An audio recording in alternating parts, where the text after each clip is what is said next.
जोहार, जयमुल निवासी, मैं रविंद्रा ने और आप देख रहे हैं एमएन टीवी। देश में जो महत्वपूर्ण नामी व्यक्ति है और एमएन टीवी पे हम उन नामी व्यक्तियों को बुलाते हैं और उनसे चर्चा करते हैं, देश की जो समस्याओं पे चर्चा करते हैं।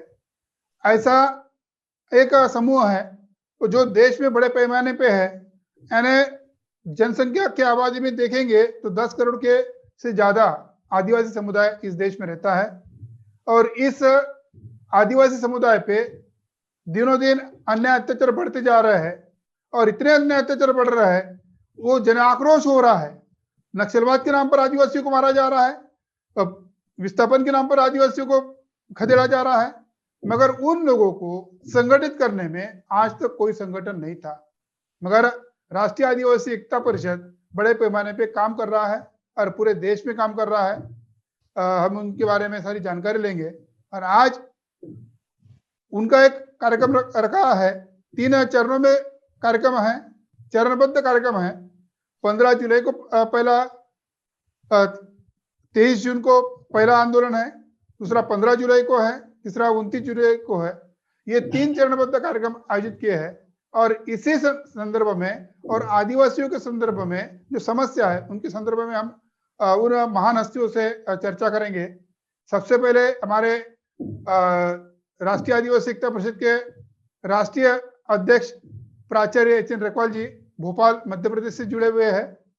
दूसरे राष्ट्रीय आदिवासी एकता परिषद के राष्ट्रीय महासचिव गिरिडीह झारखंड से शनिचर बेसरा जी जुड़े हुए हैं और तीसरे जो राष्ट्रीय आदिवासी एकता परिषद के राष्ट्रीय महासचिव लगन मुर्मू राउरकेला उड़ीसा से जुड़े हुए हैं। इनसे हम कुछ जानकारी लेंगे और सभी उन हस्तियों का हम एमएन टीवी पर स्वागत करते हैं।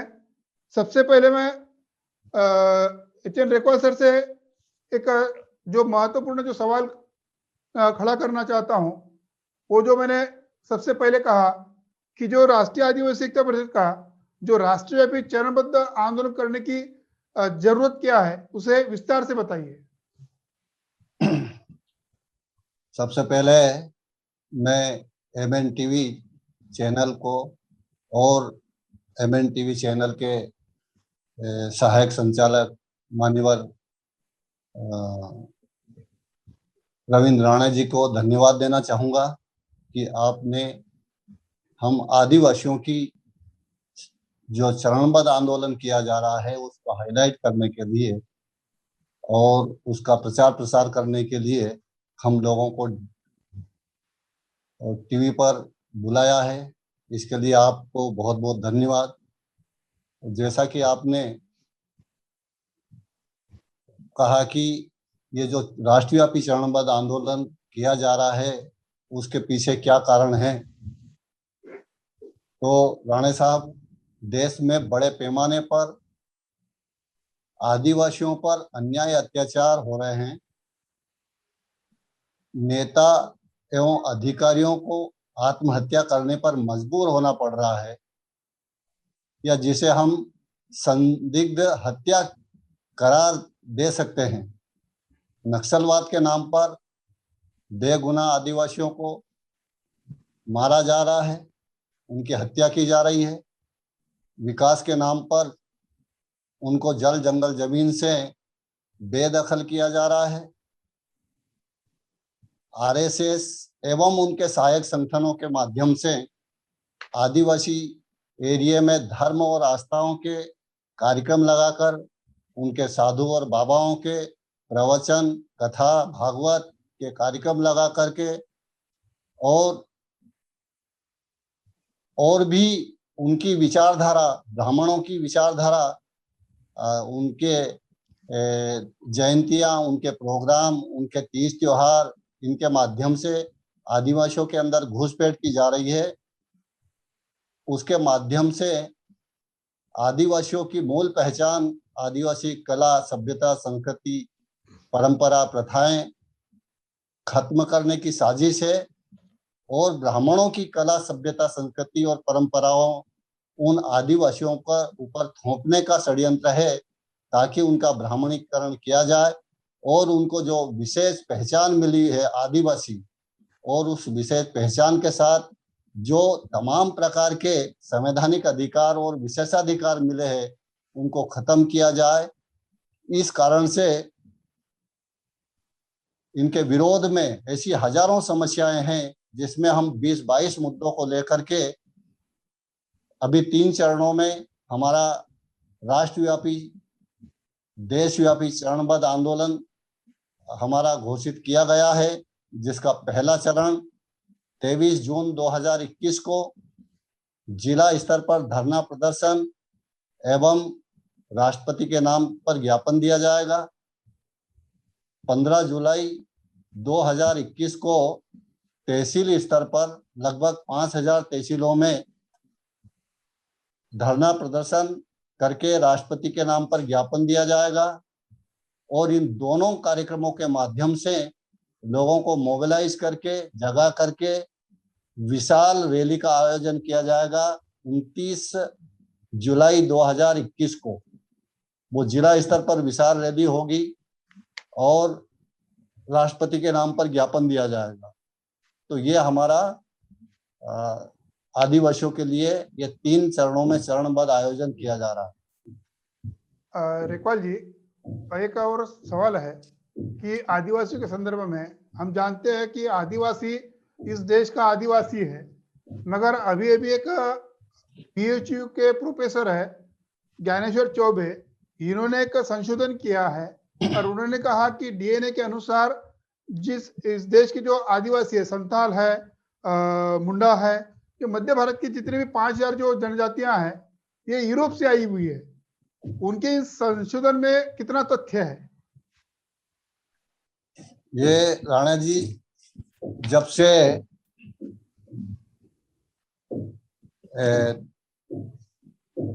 ये ब्राह्मणों को विदेशी घोषित करने की रिपोर्टें आ रही है, DNA रिसर्च मैन जो आई है 21 मई 2000 है, इससे पहले ब्राह्मणों के विदेशी होने के ऐतिहासिक सबूत है। उनको शास्त्रों के आधार पर ऐसे सबूत है कि ब्राह्मण विदेशी आक्रमणकारी है, ये यूरेशियाई है। बाल गंगाधर तिलक के अनुसार उनके द्वारा लिखी हुई पुस्तक Arctic home in the Vedas, उसमें उन्होंने कहा है कि हम बाहर से आए हुए लोग हैं। पंडित जवाहरलाल नेहरू के द्वारा एक पुस्तक लिखी गई डिस्कवरी ऑफ इंडिया, उसमें उन्होंने स्वीकार किया कि हम बाहर से आए हुए लोग हैं। और स्वामी दयानंद सरस्वती के द्वारा लिखित ग्रंथ सत्यार्थ प्रकाश, उसमें भी उन्होंने स्वीकार किया है कि हम बाहर से आए हुए लोग हैं। और 21 मई 2001 को माइकल बाम साहब, जो अमेरिका के उताह यूनिवर्सिटी के वैज्ञानिक थे, उनकी टीम के द्वारा रिसर्च हुआ। उस रिसर्च में पाया गया कि ब्राह्मण एवं तत्सम ऊंची जाति के जो लोग हैं वो यूरेशिया से आए हुए, उनका DNA यूरेशिया के पास काला सागर है, वहाँ के एस्किमोजी जो स्थान है वहाँ के रहने वाले ये लोग हैं, उनसे मिलता है। और भारत के जो SC ST OBC और इनकी तमाम प्रकार की माइनॉरिटी है, NT DNT VGNT है, इनका DNA एक जैसा है। तो जैसे ही ये रिपोर्ट प्रकाशित हुई तब से ही ये ब्राह्मण आदिवासियों के पीछे पड़े हुए हैं।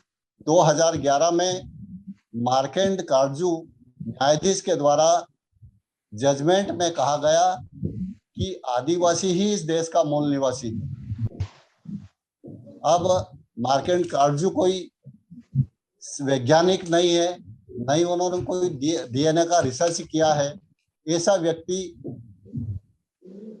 ये जो बता रहा है कि कौन कहाँ का मूल निवासी है, तो साइंस घोषित कर सकती है। उस तरीके से भारत के उपराष्ट्रपति मध्य प्रदेश में मंडला एरिया में आए थे, मंडला डिंडोरी एरिया में, वहां पर इन्होंने आदिवासी सभा में, आम सभा में कहा कि आदिवासी ही भारत का मूल निवासी है। अरे तुम, ये आदिवासी क्या है क्या नहीं है, कौन क्या कह रहा है, कब कह रहा है। इसी तरीके से अक्टूबर 2020 में बीएचयू के प्रोफेसर ज्ञानेश्वर चौबे के मार्गदर्शन में एक मनगढ़ंत कह सकते हैं एक रिसर्च रिपोर्ट प्रस्तुत की गई।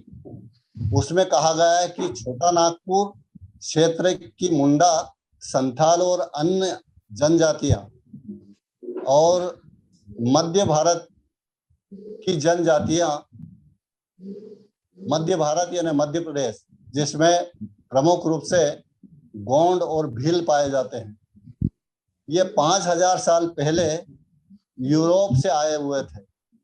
मतलब ये विदेशी है। और दूसरा और कहा उन्होंने कि ब्राह्मण भारत के मूल निवासी है। फिर इसी तरीके से मोहन भागवत के द्वारा कहा जा रहा है कि आदिवासी हमारे पुरखे हैं, आदिवासियों का डीएनए और हमारा डीएनए एक है। ये तमाम प्रकार की फिर ये ऐसे झूठी बातें जो फैलाने का मकसद क्या हो सकता है उनका? उनको आदिवासियों को सेग्रीगेट करना, आदिवासी अन्य मूल निवासी जातियों के साथ में मिलजुल करके अपने हक अधिकारों की लड़ाई ना लड़े, उनको आइसोलेट करना। क्योंकि वो आदिवासी आइसोलेट रहेगा तो उनको जल जंगल जमीन से नक्सलवाद के नाम पर, माओवाद के नाम पर आसानी से मारा जा सकता है।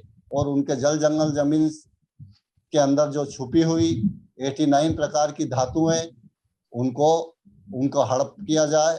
ये इनका मकसद है कि आदिवासी अन्य लोगों के साथ में मिले नहीं, और अन्य लोगों को मैसेज देना चाहते हैं कि आदिवासी तो विकास का विरोधी है, नक्सलवादी है। अरे ऐसा है तो इसको तो मरना चाहिए, इसको तो मारना चाहिए।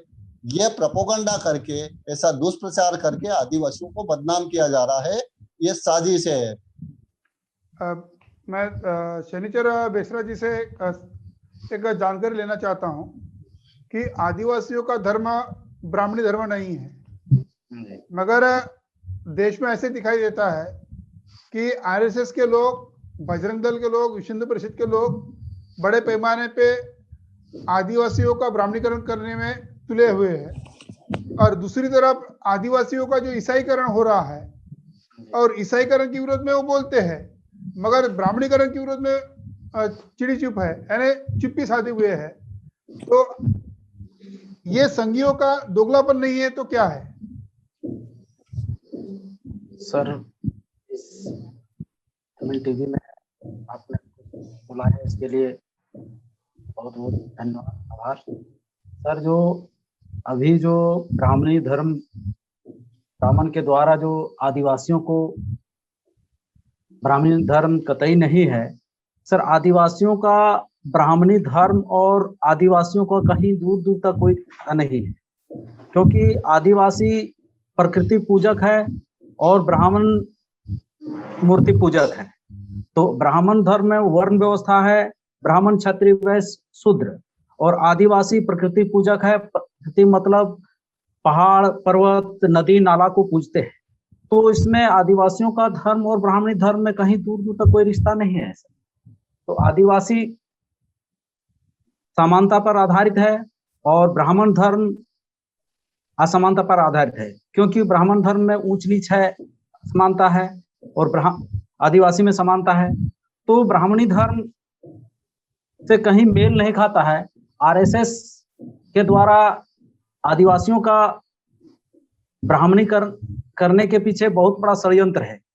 क्यों, क्या षड्यंत्र है कि आदिवासी जब जागृत हो रहे हैं तो इसको मुख्य धारा में, जो अपनी इतिहास को नहीं जाने, इसलिए आदिवासी का धर्म को ब्राह्मणी धर्म करने का षड्यंत्र किया जा रहा है। क्यों कि अभी आदिवासी, जैसे जो अभी सबसे बड़ा समस्या ये है कि ईसाईकरण, जब आदिवासी लोग ईसाईकरण रहे हैं, इसका विरोध कर रहे हैं, इसके पीछे उसका सबसे बड़ा कारण है कि अभी मॉडर्न एजुकेशन पूरे देश में चल रहा है, क्योंकि 1950 के पहले हमारे समाज के आदिवासी को पढ़ने लिखने का अधिकार नहीं था, ना हमारे समाज के लोग पढ़ लिख पाते थे। तो इसलिए जब अभी आदिवासी पढ़ लिख रहे हैं तो इससे अपना हक अधिकार को पहचान रहे हैं, तो इससे क्यों ब्राह्मणीकरण में बौखलाहट आ रहा है। और मॉडर्न एजुकेशन जो है मिशनरी स्कूल में पढ़ाया जा रहा है, इसलिए ऐसा ये कर रहे हैं। इसलिए संघियों का ये दोगलापन नीति है सर, यही इनका सबसे बड़ा मुख्य कारण है। आदिवासियों का इसके जो ऊपर एक मिनट सर, आदिवासियों का ब्राह्मणी धर्म भी नहीं है, आदिवासियों का ईसाई धर्म भी नहीं है। नहीं, आदिवासियों का जो मूलतः धर्म जो है, यानी जैसे झारखंड के संदर्भ में बोला जाए कि शर्मा है और सरना धर्म है, उधर उड़ीसा में महिमा धर्म के भी लोग बड़े पैमाने पे है। ऐसे गोंडी धर्म अलग है, अलग अलग सारे धर्म है। देखिए तो सर, उन धर्मों का संरक्षण नहीं होना चाहिए क्या? जी नहीं होना चाहिए। देखिए सर, आदिवासी अभी हाल फिलहाल में सरना धर्म को रहे हैं, लेकिन आदिवासी जो देखिए यहाँ कुछ दिन पहले जो आदिवासी का जो धर्म था, संथाल का अलग धर्म मानते थे और मुंडा का अलग धर्म था। ये लोग प्रकृति, एक्चुअली में ये लोग प्रकृति पूजक है। लेकिन अभी जो कुछ दिन से जो आरएसएस के षड्यंत्र में जो है ब्राह्मण जो ये आदिवासी को डाइवर्ट करने सरना सनातन कहा जा रहा है। बोलिए सर। सरना सनातन कहा जा रहा है।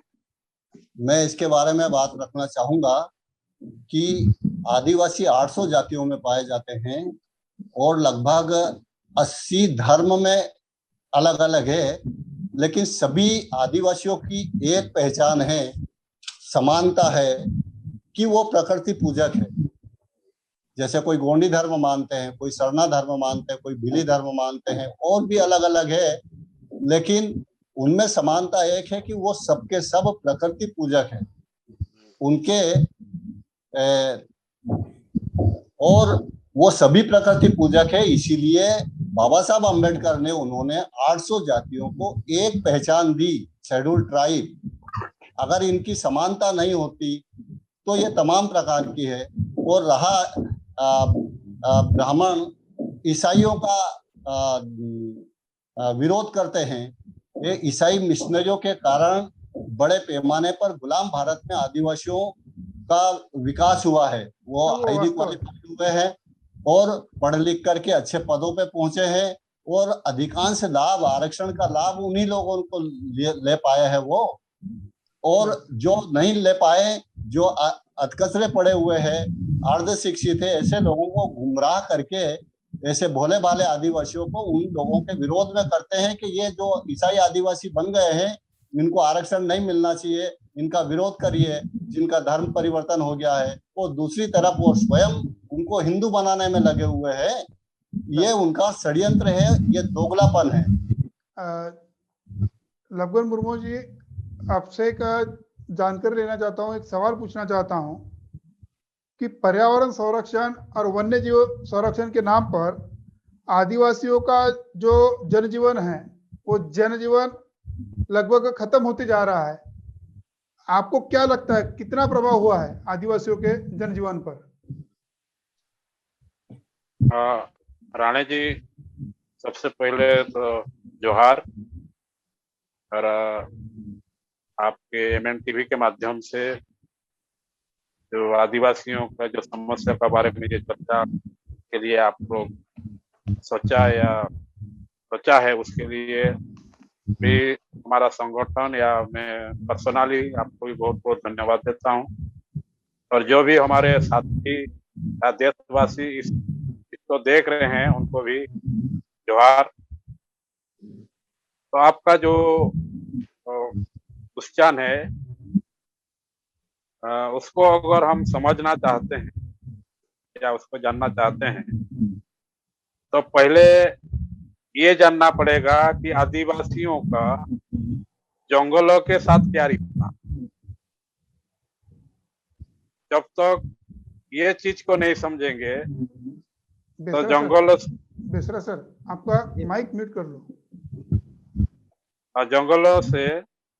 जंगलों के आसपास रहने वाले आदिवासियों को जो पर्यावरण नाम से या संरक्षण वन्य जीवों का संरक्षण ऐसे नामों से जो उनको डिस्प्लेस किया जाता है, उसका प्रभाव उनका ऊपर क्या पड़ रहा है, इसको समझ नहीं पाए।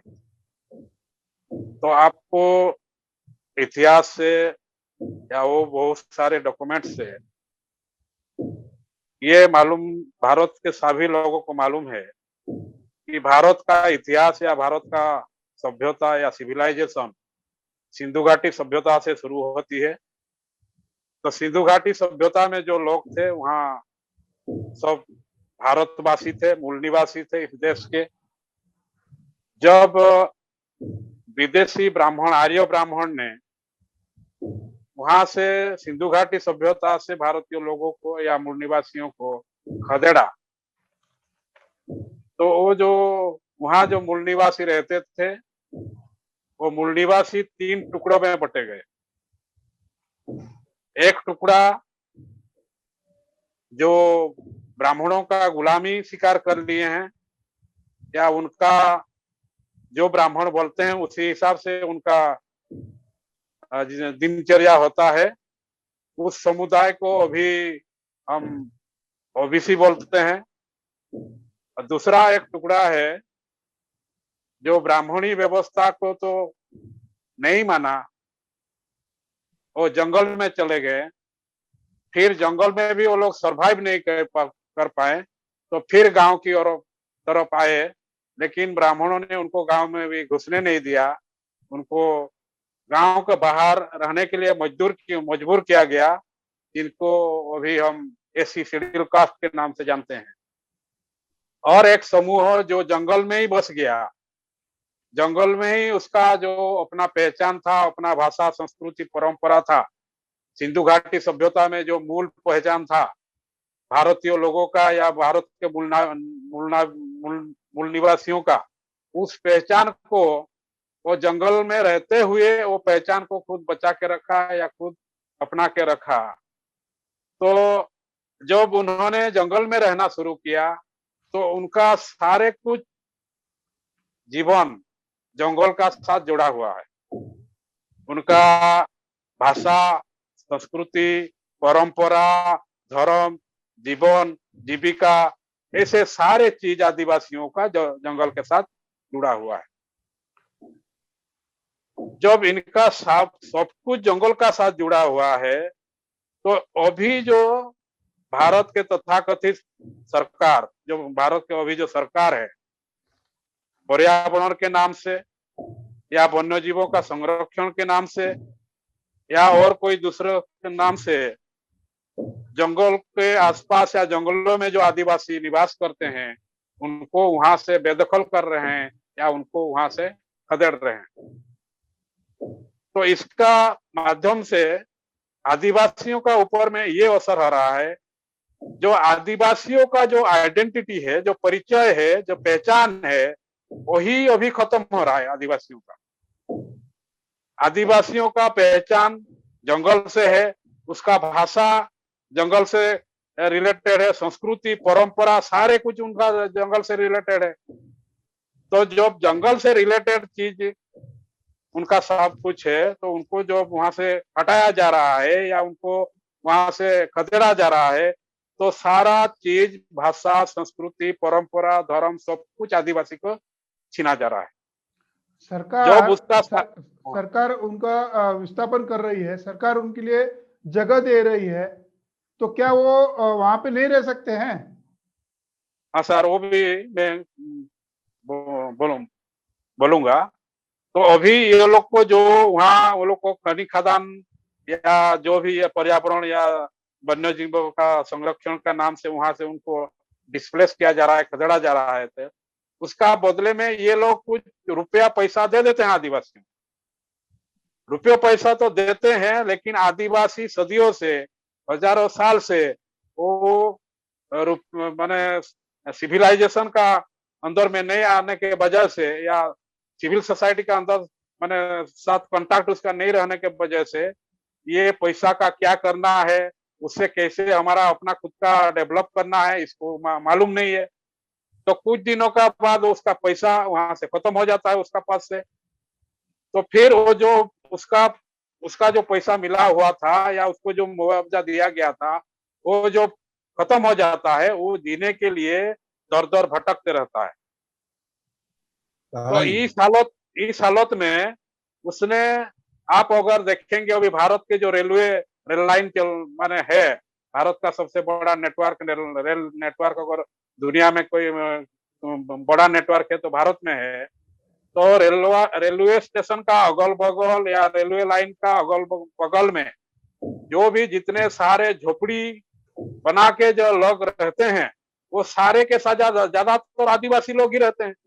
ये लोग कैसे वहां तक पहुंचे ना, जिन लोगों को ये जो विभिन्न प्रकार का जो स्कीम निकल रहा है, जिसमें जो प्रोजेक्ट बन रहा है या खनी खदान बनाया जा रहा है या कारखाना बनाया जा रहा है, उसका माध्यम से जो आदिवासी को वहां से माने भगाया जा रहा है, ये सारे आदिवासी वहीं के हैं। क्योंकि जो उनका पास जो भी मुआवजा मिला था वो जब खत्म हो जाता है तो फिर उसको अपना जीवन बचाने का चक्कर में ये उसी माने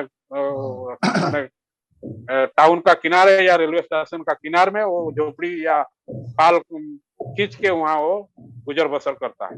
बोलिए रिक्वेस्ट। राणे जी, ये विस्थापन से, ये पर्यावरण संरक्षण के नाम से या विकास के नाम पे जो भी विस्थापन हो रहा है, उसमें ये कह सकते हैं एक शब्द में कि आदिवासी का सत्यानाश हो रहा है। उसकी परंपरा, प्रथाएं, मान्यताएं वो तो खत्म ही हो रही है। वो जिस एरिया में रहता था वो शेड्यूल एरिया है, अब उस एरिया से वो विस्थापित हो गया। अब वो गैर शेड्यूल एरिया में, नॉन शेड्यूल एरिया में अगर वो जाएगा तो वहां तो 5वीं अनुसूची, 6ठी अनुसूची या आदिवासियों के उस विशेष अधिकार वहां लागू नहीं होंगे। और वहां पर उसका जहां पुनर्वास हुआ है ना ही वहां उसकी इस तरह की जो सुविधाएं जो सदियों से रहता आ रहा था है, वहां उसके जल, जंगल, जमीन है, उसके मकान है, उसके हर तरह के सोर्स पहले से उसने निर्धारित कर रखे हैं। अब वो प्लेटफॉर्म पे या रेलवे लाइन के आजू बाजू में या कुछ ऐसी जगह पड़ा है, ना वहाँ शिक्षा की सुविधाएं है, ना पानी की सुविधाएं है, तमाम प्रकार के। और वो पैसे भी खत्म हो गए उसके, पौने पौने दाम में उसकी जमीन ले दी। तो ये बहुत बड़ा प्रभाव पड़ा है। शनिचर बेसरा जी, एक अभी जो समस्या जो चल रही है कोरोना का पिछला लॉकडाउन और अभी चल रहा जो लॉकडाउन है, अभी कुछ राज्यों में उसको निर्बंध हटाए हुए है। तो इन कोरोना के समय दोनों साल से आदिवासियों पे कितना प्रभाव पड़ा है?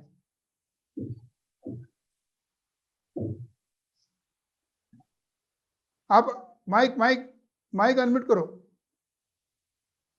अभी पूरे भारत में देखा जाए सर कि सबसे ज्यादा असर अगर पड़ा है तो आदिवासी पर पड़ा है। इतने भी SC ST OBC और वासी समाज के लोग हैं, उन सभी से सबसे ज्यादा जो है असर पड़ा है तो आदिवासी पर। आदिवासी पर क्यों असर पड़ा सर? सबसे बड़ा असर तो आदिवासी जल जंगल जमीन से जुड़ा हुए व्यक्ति थे, और जल जंगल से जुड़े हुए व्यक्ति के वजह से जहां पर ये रहते थे वहां पर माने पुनर्वास होने की वजह से वहां से लोग विस्थापित हो गए, और विस्थापित उन लोग सही से पुनर्वास नहीं किया, इसलिए उन लोग सारे लोग जो है कि पूरे गांव हाथ से जो शहरों में काम करने के लिए, मजदूरी करने के लिए चले गए। अब मजदूरी करने के चले जाने का पूरा परिवार के साथ जो है आदिवासी समुदाय ही ऐसा है जो कि अपना पूरा परिवार ले करके बाहर चले जाते हैं काम करने के लिए। तो इसका नतीजा ये हुआ सर कि मैंने अभी जो पूरे देश में जो जितना ज्यादा जो भूखमरी के कगार से, भूखमरी से जो मरा लॉकडाउन के दरमियान, वो सबसे ज्यादा उनकी संख्या जो है आदिवासियों की है। कि ऐसा महाराष्ट्र में औरंगाबाद में जो रेलवे के पटरी से जो आ रहे थे रात के अंधेरे में, वो लोग थक जाने की वजह से मरा।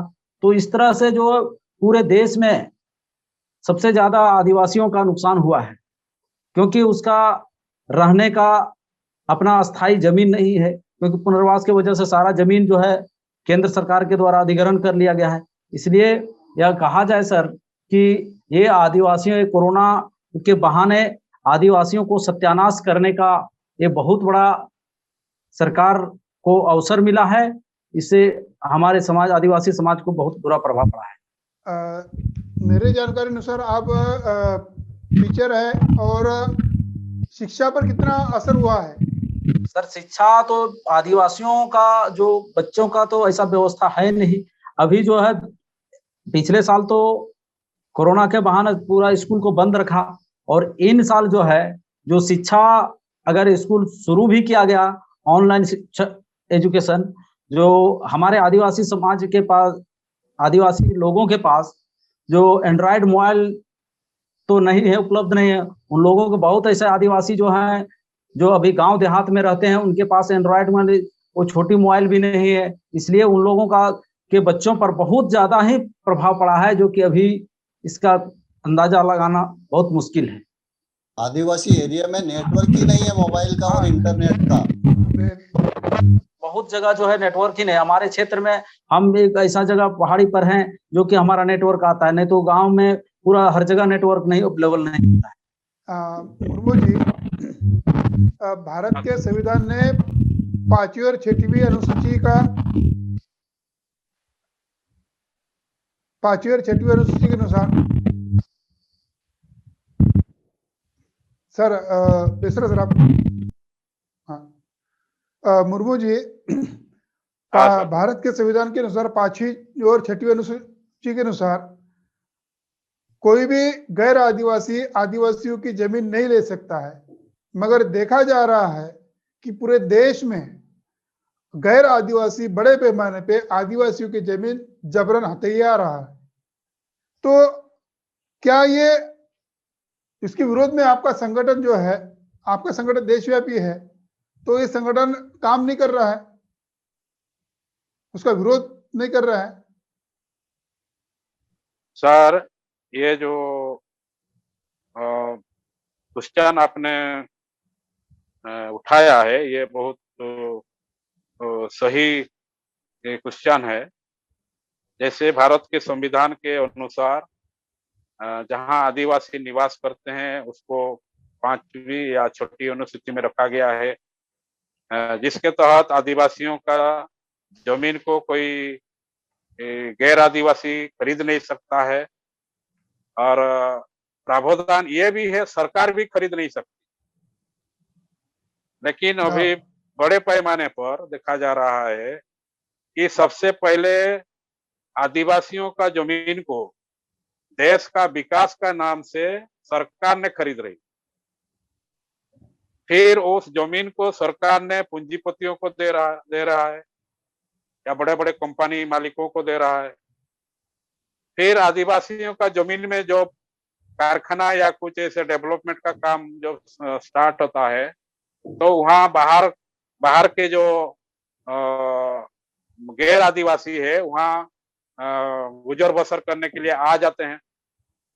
फिर उन्होंने दुनिया भर का हथकंडे अपना के जो भी आदिवासी वहां पर है उनका जमीनों को हथियाने के लिए शासन प्रशासन का मदद से वो लोग दुनिया भर का कानून बना के वो लोग ऐसे ले रहे हैं। और ये अभी तो मैं उड़ीसा का हूँ, तो मैं उड़ीसा का संदर्भ में ये बोल सकता हूँ कि उड़ीसा सरकार ने एक कानून पास किया है कि आदिवासियों जो जमीन बेचेगा वो उसका पास 5 एकड़ से अगर ज्यादा है तो उसको बेचेगा। तो 5 एकड़ से ज्यादा है तो उसको तो आदिवासी बेच सकता है, लेकिन जिसके पास 5 एकड़ से भी कमती है ऐसे जमीनों को जो वो लोग क्या करते हैं कि वो सेल का एग्रीमेंट नहीं बना रहे या ऐसे कुछ नहीं कर रहे हैं, उसको लीज का तरफ से मैंने लीज के तहत ले रहे हैं। 99 ईयर्स लीज हुआ 100 ईयर लीज। तो उसका मतलब वो लोग कानून बना के या ऐसे प्रोविजन बना के आदिवासियों को जमीन को हथियाने के लिए या आदिवासी को वहां से बेदखल करने के लिए तरह तरह की हथकंडा अपना रहे हैं। और ये जो आपने बोल रही कि ये राष्ट्रीय आदिवासी एकता परिषद हमारा जो देश भर में संगठन है, इसका विरोध में हम लोग 2020 में भी हम लोग 3 चरण में आंदोलन किए थे। और इसके बारे में ये जो आदिवासियों का जमीन को कैसे वो लोग तरह तरह की हथकंडा अपना रहे हैं या वो लोग ले जा रहे हैं, जबकि संविधान में ऐसे कोई प्रावधान नहीं है, फिर भी वो लोग ले रहे हैं। ये बात सारे देश के आदिवासियों को बता रहे हैं, उनको जानकारी दे रहे हैं। पहले तो हमारा आदिवासी अनपढ़ है, ज्यादा पढ़ा लिखा नहीं है, और जो भी पढ़ा लिखा है वो संविधान को पढ़ता नहीं है, संविधान में क्या आदिवासियों के लिए रखा है वो भी जानते नहीं है, और जो कुछ भी लोगों को मालूम है वो लोग दूसरों को बताते नहीं है। इसलिए राष्ट्रीय आदिवासी एकता परिषद ने ये जोखिम उठाया कि पहले भारत के आदिवासियों को ये मालूम करवाया जाए कि भारत का संविधान में आदिवासियों के लिए क्या हक अधिकार दिया है। ये जो उनको जानकारी है। नहीं, आपने जो कहा कि जो 5 एकड़ के अंदर उड़ीसा में ऐसे कुछ मामले हुए हैं कि जिनके पास 5 एकड़ के अंदर जमीन है और कंपनियों ने उसे लीज पे लिया है, और कंपनियों ने 99 साल का एग्रीमेंट किया और बीच में 8-10 साल के बाद में छोड़ दिया है और उनका रेंट भी नहीं दिया है। ऐसे भी कुछ हाँ, ऐसे भी बहुत मामले हैं। वो लोग जमीन को फिर जैसे लीज में लिया था, वो फिर सरकार उसको जैसे हुडको या हिडको ऐसे कुछ संस्था बनाया है, उसका माध्यम से वो जमीन को टेक ओवर कर रही। ऐसे बहुत सारे केसेस है। अगर उसको सही तरह से पड़ताल किया जाए या उसको सर्वे किया जाए तो बहुत सारे मामले आएंगे। लेकिन ये जो आदिवासियों का जो हमारा संगठन के बारे में आपने जो क्वेश्चन किया है, तो ये हमारा संगठन के माध्यम से हमारा आदिवासियों को पहले जानकारी देते हैं, फिर इनको एकत्रित करते हैं, फिर उसके लिए आंदोलन करते हैं। तो 2020 में भी हम लोग किए थे, अभी 2021 में ये जो जून 23 से जो हम लोग 3 चरण में जो आंदोलन करेंगे, उसमें ये सारे मुद्दे भी है। ऐसे बहुत सारे मुद्दे हैं जो आदिवासियों का जमीन का साथ साथ बाकी सारे मुद्दे जो है, ये सारे मुद्दे को ही अभी शामिल किया गया है, और राष्ट्रीय आदिवासी एकता परिषद का माध्यम से हम इसका प्रतिरोध करते हैं या विरोध करते हैं, और इसका महामहिम राष्ट्रपति जी को इसके बारे में ज्ञापन पत्र भी देंगे। इसी सवाल के जवाब के संदर्भ में मैं शनिचर बेसरा जी से एक सवाल करना चाहता हूं। 13 फरवरी 2019 को सुप्रीम कोर्ट ने एक निर्णय दिया था, और इस सुप्रीम कोर्ट ने निर्णय देने के कारण 16 राज्यों के 20 से 22 लाख आदिवासियों को जमीन पे हटने के लिए मजबूर किया था। क्या वो निर्णय का प्रभाव अभी है?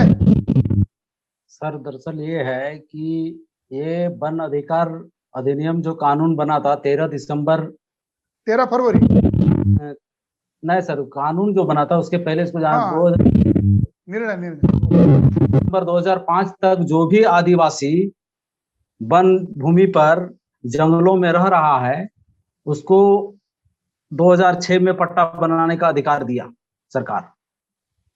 तो इसके जब पट्टा बनाने का अधिकार जब दिया गया तो 13 दिसंबर 2005 तक जो भी आदिवासी जंगल में रह रहे हैं वो ग्राम सभा के माध्यम से वो पट्टा दिया जाएगा।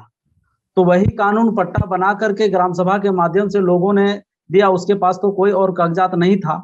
तो उसी कागजात को दाखिल होने के बाद 28 फरवरी 2019 को सरकार जो है इस कह करके उस कानून को खारिज कर दिया गया कि ये जो दावा आपत्ति जो किया गया है, आदिवासी जो जिस जमीन पर जो वन अधिकार के तहत जो पट्टा दिया गया वो पट्टा सही से भरा गया नहीं है, सही से विश्लेषण नहीं किया गया है कि ये पट्टा ये कितने दिन से रह रहे हैं इस जमीन पर, उसका क्या जाता है।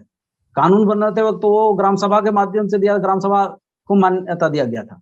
तो उसके बाद कानून उसको खारिज कर दिया 28 फरवरी 2019 को उसको खारिज कर दिया गया। और खारिज करने के बाद तत्काल जो है 24 फरवरी के क्या नहीं याद आ रहा, 24 फरवरी को जो लोकसभा चुनाव के पहले इस कानून पर रोक लगा दिया गया।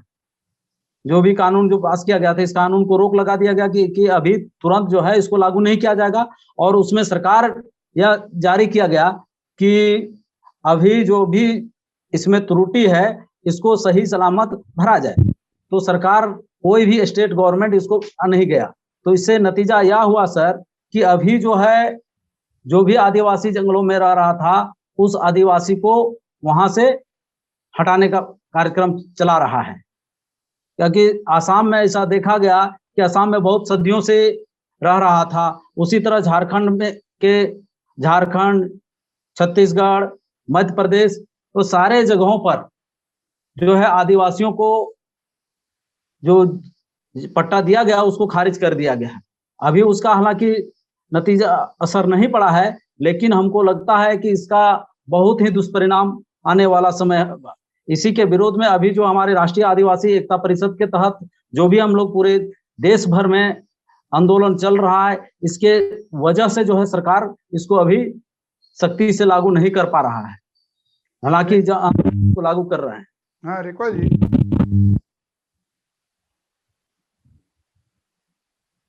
माइक अनम्यूट कीजिए।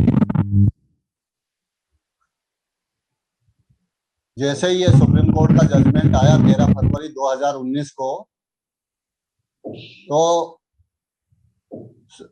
इसका रोक लग गई है, लेकिन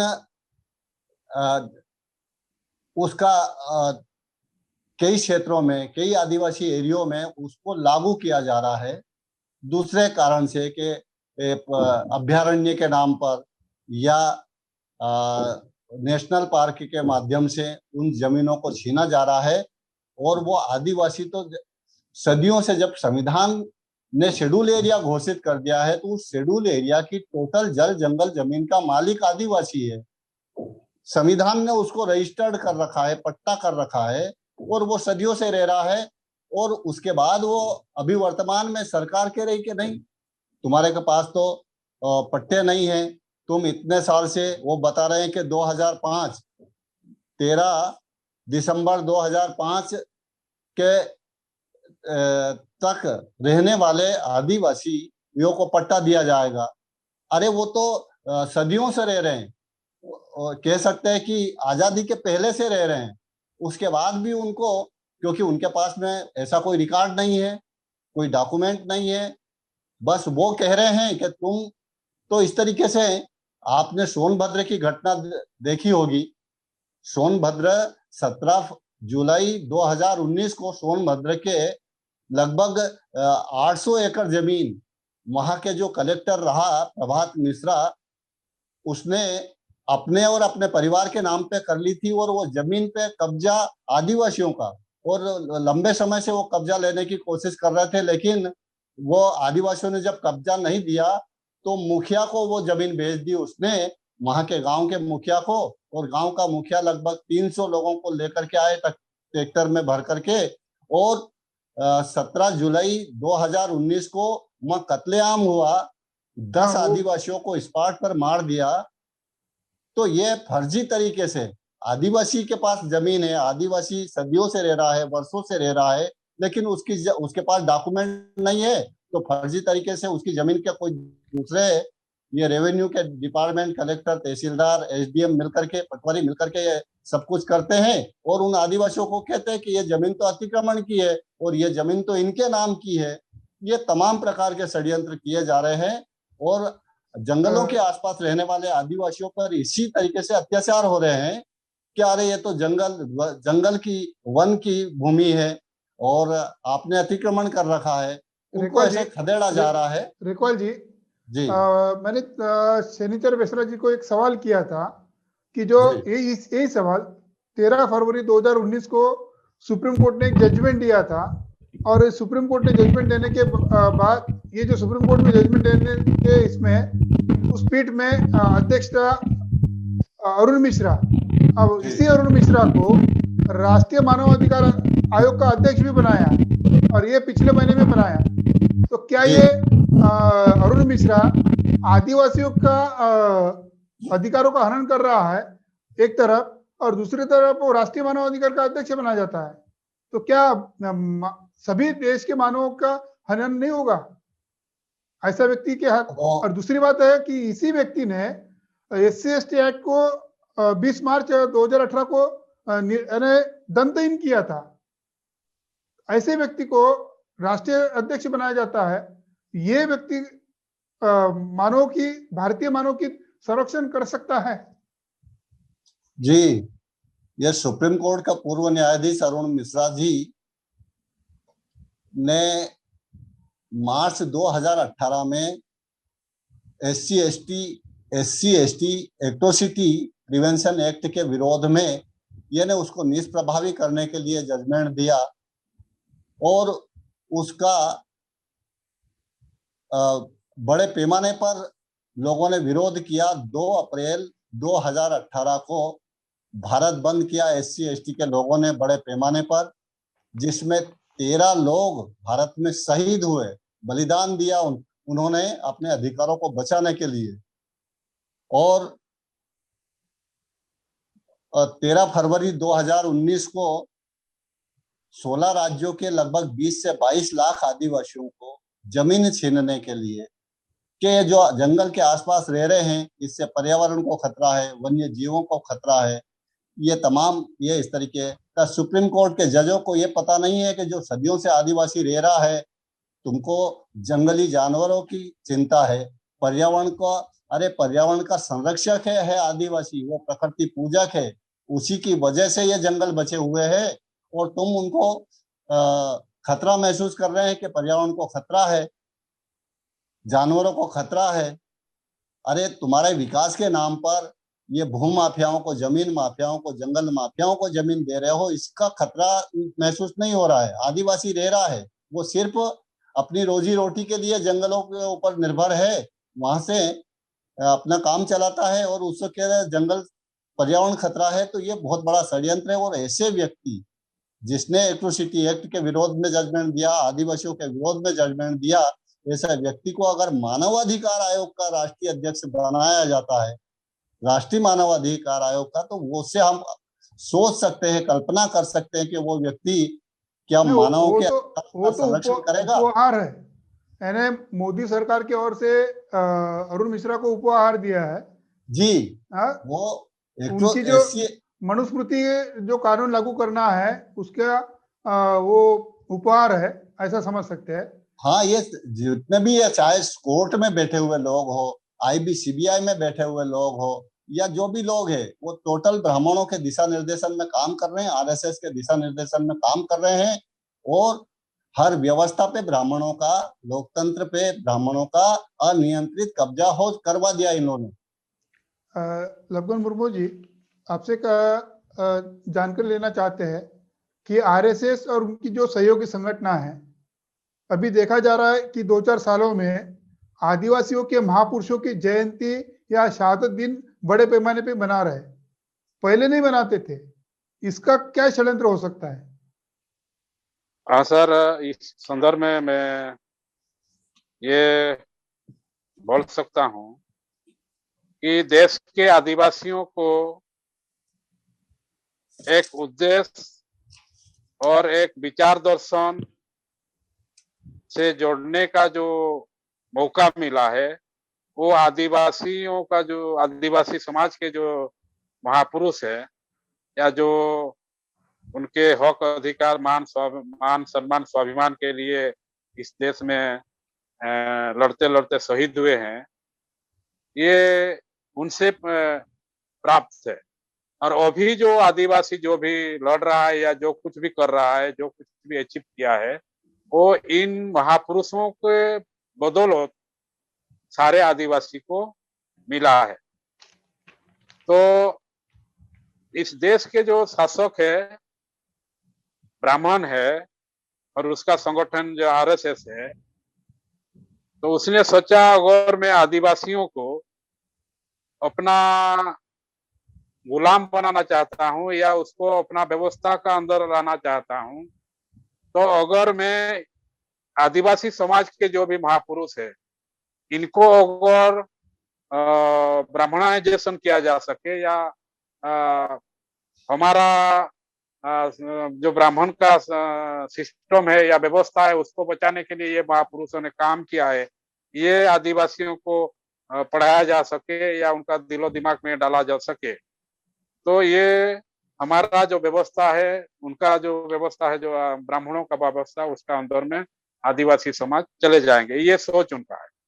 और इसके पहले तो ये लोग आदिवासियों को महापुरुष के नाम से कोई इतिहास में इनका कोई जगह नहीं दिया।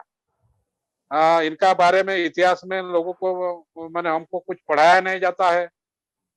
आपको मालूम होगा 2020 से जो बिरसा मुंडा के जन्म जयंती का दिन था, उसी दिन को आरएसएस ने जनजाति गौरव दिवस के नाम से मना रहा है, उसी दिन से। हाँ हाँ। उससे पहले कोई भी आदिवासियों का महापुरुष का उनका कोई मैंने याद नहीं आ रहा था। तो इसका मतलब उनका जो छुपा हुआ एजेंडा है कि अगर इनका महापुरुषों को ब्राह्मणाइजेशन किया जा सके तो आदिवासी समाज जो अपने आप को हिंदू नहीं मानता है, ब्राह्मणी व्यवस्था को नहीं मानता है, या जो भी हमको हमारा विरोध में ये लोग जो भी लड़ाई लड़ते हैं, तो इसको अगर दबाना है, इसको अगर कुचलना है, इसको अगर दिशाहीन करना है, तो इनका महापुरुषों को ब्राह्मणाइजेशन किया जाए। तो मैं और एक बात इसमें जोड़ना चाहूंगा, ब्राह्मणों का जो चरित्र है ये सिर्फ आदिवासियों को महापुरुषों को ही ब्राह्मणाइजेशन नहीं कर रहे हैं। आदिवासी संस्कृति परंपरा उसको भी वो अपने मैंने ब्राह्मणाइजेशन कर रहे हैं। मैं आपको उदाहरण के तौर पर एक बात बताना चाहूंगा, शायद दुनिया भारत के लोगों को इसके बारे में मालूम नहीं है, बहुत अहम बात है।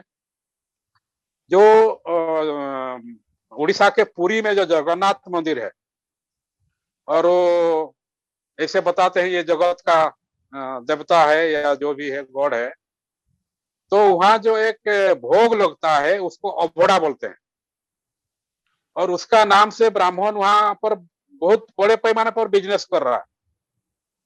तो ये जो अबड़ा है या जो भोग है, इसका ये खासियत है कि उसमें ना तेल डाला जाता है, ना मसाला डाला जाता है, ना प्याज या कुछ भी उसमें डाला नहीं जाता है, फिर भी वो खाने में बहुत टेस्टी है।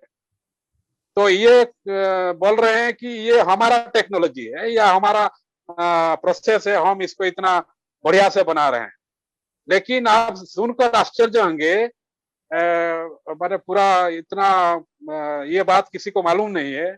हमारा जो आदिवासी समाज के जो आदिवासी गांव है या आदिवासी जहाँ बसते हैं, वहाँ वो लोग हर गांव में एक ग्राम देवी है।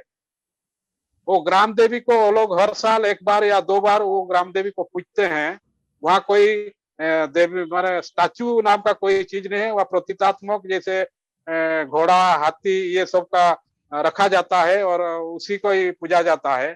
उसमें भी जो आदिवासी लोग जिसको पूजक बोलते हैं या देहरी बोलते हैं, उसने एक पूजा करने का सामूहिक जो भोग बनाता है, उसमें भी वही सेम क्वालिटी माने सेम जो पूरी में जो बड़ा है वही चीज आदिवासी लोग ने बना के वो अपना ग्राम देवी को चढ़ाते हैं।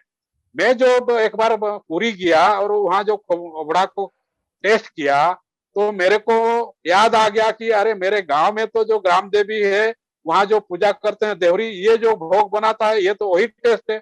और वही तो वहां का भी देहरी जो है उसमें ना तेल डालता है, ना मसाला डालता है, ना कुछ डालता है। तो ये मेरे बोलने का मतलब है, ये जो उनका जो अभी बिजनेस का पूरा पूरी में जो लोग इसका नाम से ये लोग जो बिजनेस कर रहे हैं, ये जो चीज ये जो परंपरा है, ये आदिवासियों का परंपरा है। आदिवासियों को परंपरा को वो अपना नाम पे पेटेंट कर लिया है। तो ऐसे अगर देखा जाए, आदिवासी समाज के सिर्फ महापुरुष ही नहीं है, आदिवासी का जो परंपरा प्रथा है ये भी कुछ, क्योंकि वो लोग जो बाहर से आए वो अपना परंपरा प्रथा तो कुछ नहीं है, वो अपना साथ तो कुछ नहीं लाए हैं। तो यहाँ के जो आदिवासी मूलवासी लोगों का प्रथा परंपरा को अपना पैटर्न बना के अपना नाम से वो लोग प्रचार कर रहे हैं या दुनिया को दिखा रहे हैं कि ये हमारा है, ये हमारा है, ऐसे दिखा रहे हैं। रेखपाल जी, एक अहम सवाल है कि जब नक्सलवाद के नाम पर छत्तीसगढ़ बक्सर में 3 आदिवासियों को मारा गया या पूरे देश में मारा जाता है, तो मुझे दिखाई नहीं देता कि आपका राष्ट्रीय आदिवासी एकता परिषद उसके विरोध में आंदोलन करता है। जी, ये क्या आपने कभी आंदोलन किए हैं? जी, हमारा राणे जी जो विकास के नाम पर आदिवासियों को बड़े पैमाने पर विस्थापित किया जा रहा है और उनको जल जंगल जमीन छीन ली जा रही है और वो पूंजीपतियों को, टाटा बिरला अंबानी को देने के लिए उनके जमीन के अंदर से जो खनिज है, लोहा है, धातु है, विभिन्न 89 प्रकार की, उसके लिए बांध बना करके जंगल माफियाओं के माध्यम से ये तमाम प्रकार के कारण और बहुराष्ट्रीय कंपनियों को भी दी जा रही है। इससे उनका बड़े पैमाने पर विस्थापन हो रहा है और वो जल जंगल जमीन को छीनने का विरोध कर रहे हैं, वो नहीं देना चाहते हैं। उनको माओवादी और नक्सलवादी कह करके उनको मारा जा रहा है प्रोपेगेंडा करके, क्योंकि माओवादी और नक्सलवादी जो उनका मीडिया है, ब्राह्मण बनिया मीडिया, वो जो कहते हैं और जो वहां से जो रिपोर्ट है, आज नक्सलवादी एरिया पूरे भारत में लगभग 212 जिलों में फैला हुआ है। ये 1966 में एक नक्सलवाड़ी गांव से स्टार्ट हुआ था। आज आदिवासियों की मेन, जब सुप्रीम कोर्ट मान चुका है कि ये समस्या का निर्माण, नक्सलवाद माओवाद का निर्माण आदिवासियों को जल जंगल जमीन से विस्थापित करने के कारण हुआ है, ये सुप्रीम कोर्ट ने कहा है। तो इसके लिए हम समय समय पर जहां भी, आज भी छत्तीसगढ़ में ये जो घटना घटी है बस्तर जिले में सिलेगर गांव में, उस एरिया में, तो वहां वो उस एरिया में अन्य लोगों की प्रविष्टि प्रतिबंधित है, ना मीडिया वाले जा सकते हैं।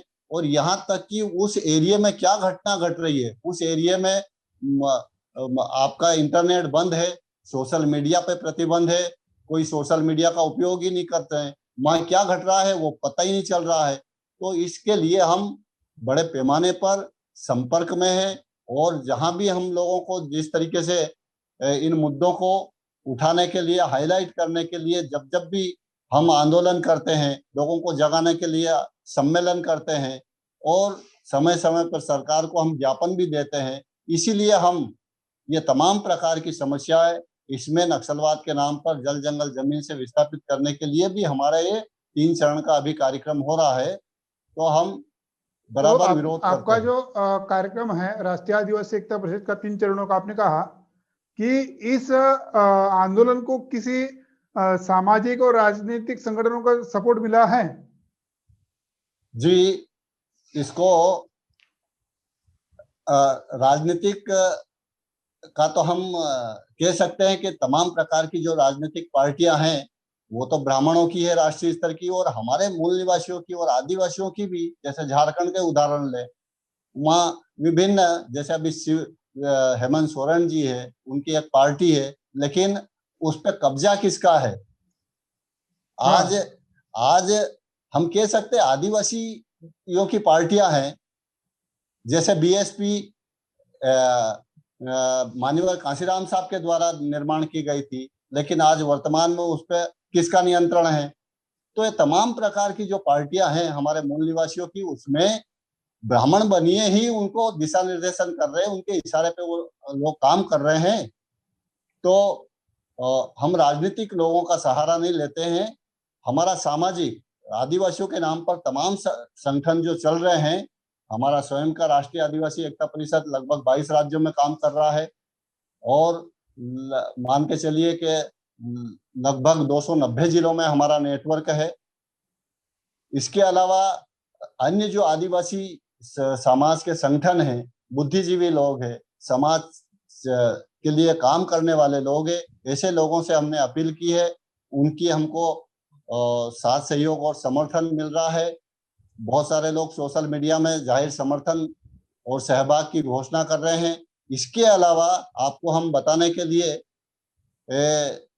विशेष रूप से मैं बताना चाहूंगा कि बामसेप और भारत मुक्ति मोर्चा के राष्ट्रीय अध्यक्ष मान्यवर वामन मेश्राम साहब से भी हमने संपर्क किया, उनसे कम्युनिकेशन कोऑर्डिनेशन किया। तो उनके पूरे भारत में 31 राज्यों में नेटवर्क है। जब उनसे निवेदन किया है कि साहब हम आदिवासियों को आप लोगों के साथ सहयोग की ये आवश्यकता है, और आप लंबे समय से बामसेप नाम के संगठन से काम कर रहे हैं, तो उन्होंने हर से हम लोगों को हर तरह से मदद करने का आश्वासन दिया, और अपने तमाम उनके ऑफशूट संगठन हैं उन लोगों को भी कहा कि राष्ट्रीय आदिवासी एकता परिषद के ये चरणबद्ध आयोजन हो रहा है, इसको आपको जाहिर समर्थन करना है, सहभाग करना है, और जहां जहां भी आपका नेटवर्क है आप अपने झंडे डंडे के साथ में इस आंदोलन में सम्मिलित हो, इनका ज्ञापन का कार्यक्रम संपन्न करवाएं। तो ये हमारा अन्य सामाजिक समूह का भी साथ सहयोग मिल रहा है और बहुत अच्छा सफलता मिल रही है। कल ही मतलब 19 तारीख को हमारा एक ट्रेंड चला था, जैसे हमने बीएचयू के जो वैज्ञानिक ने कहा, प्रोफेसर चौबे ने, कि आदिवासी ये तो विदेशी है, 5000 साल पहले वहां से आए थे, तो उसका ट्रेंड हमने चलाया कि आदिवासी ही मूल निवासी है।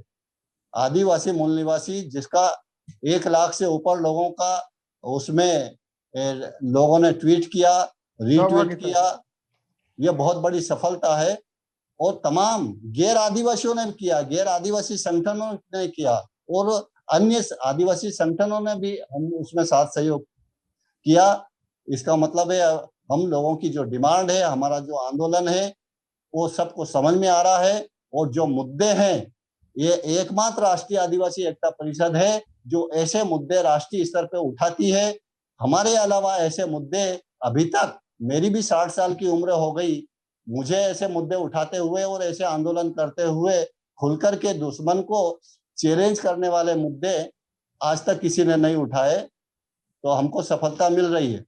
3 मेहमानों ने हमें आदिवासियों की जो समस्या है पूरे देश में चल रही है, आदिवासियों के जो आंदोलन है उसके संदर्भ में जानकारी दिया, और राष्ट्रीय आदिवासी एकता परिषद का जो 3 चरण का आंदोलन है वो किस प्रकार से है और किन किन सामाजिक संगठनों का समर्थन है, इसके बारे में जानकारी दिया।